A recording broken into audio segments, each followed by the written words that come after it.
माझा न्यूज, सर्वसामान्य जनतेचा आवाज. दादा रात्रीचे 11 वाजलेत आणि आता आपण रजिस्टर ऑफिसच्या इथं येऊन पाहणी करताय, काय सांगाल? आपल्या फलटण शहरासाठी असणारं नूतन अप्पर जिल्हाधिकारी भविष्यातलं जिल्हाधिकारी कार्यालयाचं काम हे माननीय मुख्यमंत्री महोदयांनी माझ्या आग्रहाखातर मंजूर करून दिलेलं. गेले अनेक दिवस रखडलं होतं, पण आज काम ते प्रत्यक्षात चालू झालेलं आहे आणि कामाला गती देण्याच्या दृष्टीने, कामाच्या अडचणी सोडवण्याच्या दृष्टीने खऱ्या अर्थाने मी दिवसात आज दुसरी तिसरी चक्कर आहे. या महिन्याभरामध्ये काम वेगाने पुढे जाईल आणि पुढच्या 8-10 महिन्यामध्ये बिल्डिंग ही उभी राहिली पाहिजे. फलटण तालुक्यातून कुठूनही आलेल्या माझा शेतकरी असो किंवा व्यापारी असो, कुणी असो, त्या या ठिकाणी अप्पर जिल्हाधिकारी प्रांत कार्यालय, तहसीलदार कार्यालयामध्ये आल्यानंतर त्याला खायचं वाटलं पाहिजे. पुण्यामध्ये या जुन्या जाणत्या इमारतीमध्ये जाळ्या लागलेल्या, जळमट, किडकत, त्या ठिकाणी प्रसाधनाची व्यवस्था नाही. अशा इमारतीतनं बाहेर काढून फलटण तालुक्यातील लोकांना आपण आधुनिक आणि नव्या इमारतीकडे आपण घेऊन जाण्याचा आपला उद्दिष्ट आहे. या ठिकाणी लोकांची पार्किंगची व्यवस्था, वाहनं आली तर वाहनं लावण्याची व्यवस्था, खाली बेसमेंटची व्यवस्था, ह्या सर्व व्यवस्थांची आपण या ठिकाणी काळजी घेतलेली आहे आणि ही इमारत फलटणच्या सेवेमध्ये लवकरात लवकर यावी, हीच याच्या मागची इच्छा आहे की येणाऱ्या वर्ष-दीड वर्षामध्ये हे अप्पर जिल्हाधिकारी कार्यालय लोकांच्या सेवेसाठी दाखल होईल. त्याच्यासाठी आम्ही प्रयत्न करत आहोत. फलटण शहरामधल्या आज समस्यांच्यावर बैठक घेतली. जवळपास फलटण शहरामधल्या 80% रोड्सची टेंडर्स त्या येणाऱ्या 15-20 दिवसात प्रसिद्ध होतील आणि मी आज या ठिकाणी खात्रीपूर्वक सांगतो की पुढच्या 3 वर्षानंतर, 4 वर्षानंतर नगरपालिकेला कामं आमच्याकडे सुचवा अशा पद्धतीची जाहिरात नागरिकांमध्ये द्यावं लागेल. कारण येणाऱ्या 1-2 वर्षामध्ये फलटण शहरामध्ये कामं कुठली शिल्लक राहणार नाही. 5 वर्ष ही खूप असतात. 2.5 वर्षामध्येच फलटण शहर आपल्याला परिवर्तन करून दाखवायचे आणि त्या दृष्टीने नगरपालिकेचे सर्व नगरसेवक, तिचे सीओ, नगराध्यक्ष, ही टीम 20 ही कामाला लागलेली आहे आणि फार ताकदीने शहराला विकासाकडे झेप घेण्याकरता आमची ते वाटचाल चाललेली आहे. तालुक्याचे सन्माननीय आमदार सचिन पाटील साहेब हे प्रामुख्याने या सगळ्या गोष्टीचा आढावा घेत आहेत.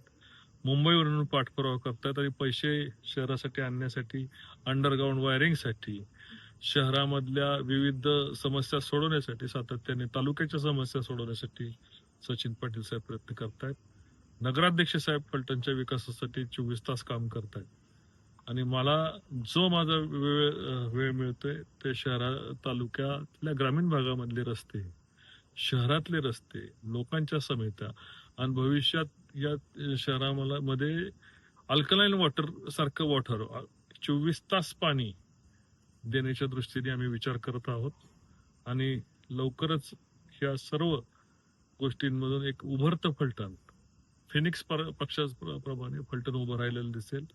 महाराष्ट्र जगाच्या नकाशावर आपल्या शहराला एक सांस्कृतिक परंपरा आहे आणि एक आदर्श मॉडेल सिटी, जे कोणी या ठिकाणी शहरामध्ये येतील त्यांना नियोजनपूर्व येणारं शहर पाहायला मिळेल. या शहरामध्ये रेल्वे स्टेशन, विमानतळे, आधुनिक बस स्टॉप्स, येणाऱ्या ग्रामीण भागामधील आता भविष्यात येणाऱ्या 14-15 गावं या शहरामध्ये आपण समावेश करतो आहोत. शहराची हद्दवाढ आपण या ठिकाणी करणार आहोत.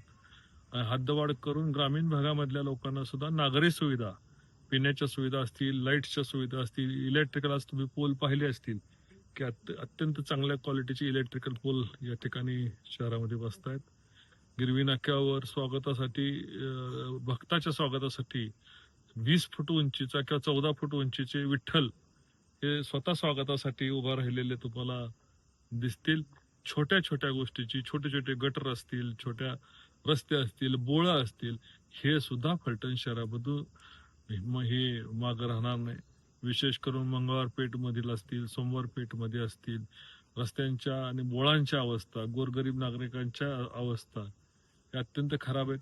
झोपडपट्टी पुनर्वसन या ठिकाणी झालं पाहिजे आणि चांगल्या प्रकारच्या इमारती फलटण शहरातल्या गोरगरीब लोकांना दिल्या पाहिजेत. शहरामधले अतिक्रमणाचे विषय आहेत ते नगराध्यक्ष, नगरपालिका आणि त्यांचे CO साहेब हे हाताळतायत. रस्ते मोठे रुंद झाले पाहिजेत. लोकांना आपापल्या वाहनं पार्क करून शहरामध्ये खरेदी करता आली पाहिजे. व्यापारपेठ फुलली पाहिजे आणि फुललेली व्यापारपेठ उद्योगधंद्यांनी लोकांना नोकऱ्या मिळाल्या पाहिजेत. या दृष्टीने नायकबामवाडी MIDC, सुरडी MIDC या दोन्ही MIDC ला आम्ही त्या ठिकाणी ताकद देणार आहोत.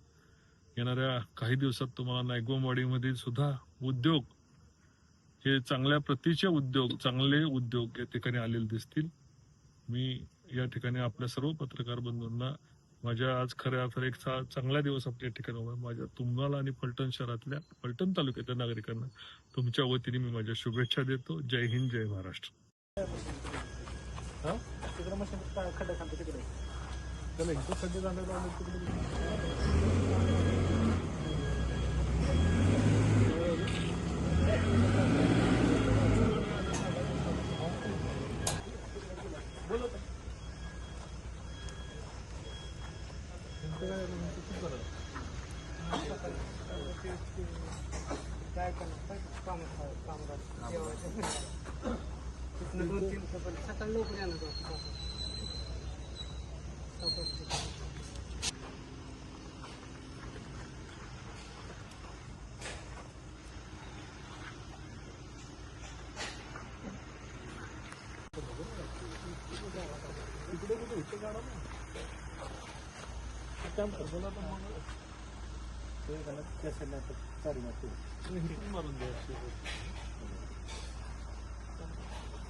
राज्याच्या कानाकोपऱ्यातील महत्त्वाच्या व ताज्या बातम्या पाहण्यासाठी महाराष्ट्र माझा या न्यूज चॅनलला YouTube वर सबस्क्राईब करा आणि बेल आयकॉन प्रेस करा.